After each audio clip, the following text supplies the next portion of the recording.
मजेदार कहानी।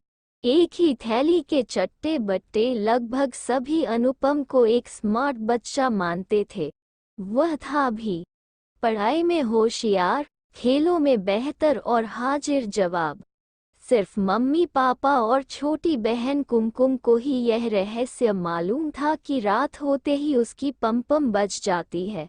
अनुपम को अंधेरे से बहुत डर लगता था। डर भी इतना कि अंधेरे कमरे में अकेले जाने की बात तो छोड़िए, मध्यम रोशनी से भी उसे घबराहट होने लगती थी। उसके कारण लंबे समय से वे लोग कोई फिल्म सिनेमा हॉल में नहीं देख पाए थे।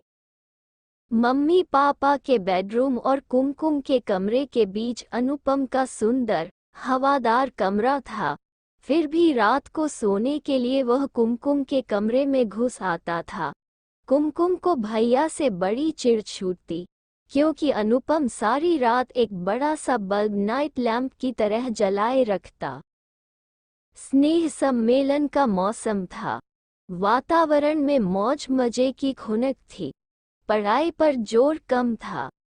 एक दोपहर क्लास टीचर कक्षा में आए और मेज पर ही बैठ गई। बिना बताए बच्चे जान गए कि आज कुछ खास बात है। एक रेडियो जॉकी के अंदाज में हवा में हाथ लहरा कर टीचर ने घोषणा की कि हम लोग पिकनिक पर जा रहे हैं। पिकनिक पूरे 2 दिन और 2 रातों की होगी। हर किसी को पिकनिक में आना जरूरी है। बच्चे तो खुशी से उछल पड़े, किलकारियां भरने लगे और मारे उत्तेजना के मेज थपथपाने लगे। इधर अनुपम के पेट में मारे डर के मरोड़े उठने लगे। 2 दिन तो ठीक है, घर से दूर एक रात भी वह कैसे निकाल पाएगा। रात को खाने की मेज पर अनुपम का लटका हुआ मुंह देखकर पापा ने उसका कारण पूछा। पिकनिक की बात के साथ बिना रुके अनुपम ने ये भी बता दिया कि 2 दिनों तक मटर गश्ती करने के बजाय वह घर में रहकर पढ़ाई करना चाहता है। इसलिए पापा उसके लिए डॉक्टर के प्रमाण पत्र की व्यवस्था कर दे। पापा सब जानते थे कि पिकनिक छोड़कर पम को पढ़ाई क्यों सूझ रही है। उन्होंने कड़े शब्दों में कह दिया कि अनुपम को जाना ही होगा। पढ़ाई होते रहेगी। दोस्तों के साथ मिलजुल कर रहने के मौके बार बार नहीं मिलते।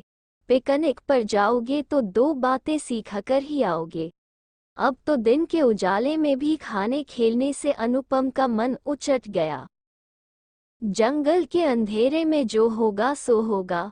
सहपाठियों के सामने पोल खुल जाएगी सो अलग। बड़ा स्मार्ट बना फिरता था बच्चू। आखिर पिकनिक का दिन आ पहुंचा। बच्चे खुशी खुशी बस में सवार हुए। गाते हंसते शोर मचाते सब चल पड़े। अनुपम अपनी सीट पर सहमा दुबका बैठा रहा। झमझमा फॉल्स पहुंचकर उसने देखा कि जंगल के बीच में खुले हिस्से में 30-35 छोटे छोटे तंबू लगे हैं। यही उन सबको रहना सोना था। अनुपम अपने जैकेट के अंदर हनुमान चालीसा की पोथी भींचे हुए बस से नीचे उतरा। टीचर ने बताया कि हर तंबू में 2 बच्चे रहेंगे। अपना अपना पार्टनर चुन लो। इस बार अनुपम के सामने कोई दुविधा नहीं थी। उसने लपक कर नाहर को जा पकड़ा। सच तो उसका नाम अजीत था और वह स्कूल का जूडो चैंपियन था।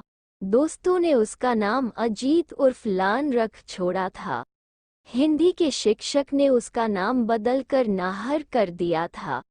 अनुपम का पार्टनर बनने के लिए नाहर ने हाँ तो कह दिया था, लेकिन उसके चेहरे पर परेशानी के भाव थे।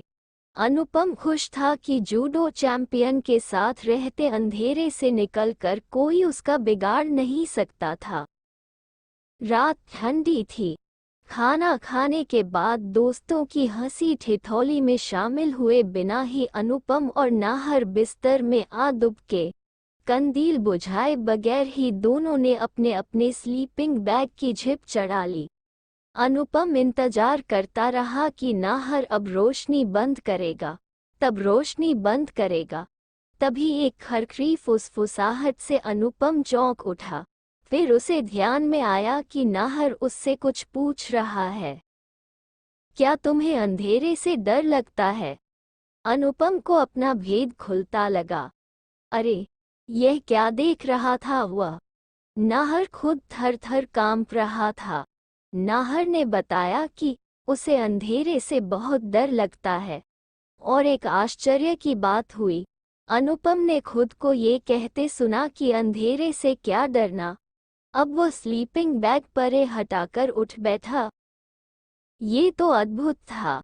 अनुपम को अपने आप पर विश्वास ही नहीं हो रहा था।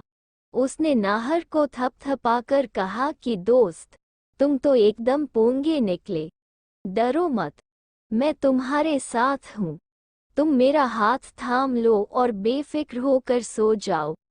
अनुपम का हाथ थाम कर नाहर निश्चिंत हो गया। लेकिन तुम मुस्कुरा क्यों रहे हो? कहीं ये बात सबको बता तो नहीं दोगे? नाहर ने पूछा।